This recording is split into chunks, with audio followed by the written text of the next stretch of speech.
Благодарам, председател. Почитувани колеги пратеници, врз основа на член 71 став 1 од Уставот на Република Македонија и членовите 139, 144 и 175 од Деловникот на Собранието на Република Македонија, група на пратеници предлагаме Предлогот на Законот за изменување и дополнување на Законот за вработувањето и осигурување во случај на невработеност да се донесе по скратена постапка.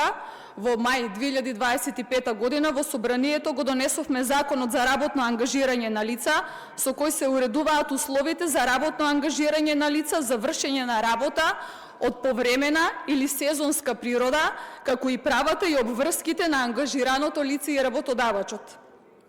Со предлогот на закон се врши усогласување на Законот за вработување и осигурување во случај на невработеност со Законот за работно ангажирање, каде измените се однесуваат на 2 члена, со тоа што невработените лица да не ги губат веќе стекнатите права на паричен надомест и да не се бришат од евиденцијата на невработени лица. Со оглед на тоа, бидејќи не се работи за сложен и обемен закон, согласно член 175 од Деловникот на Собранието на Република Македонија, предлагаме овој предлог на закон да се дискутира и да се донесе по скратена постапка. Ви благодарам. Јас ви благодарам. Предлогот на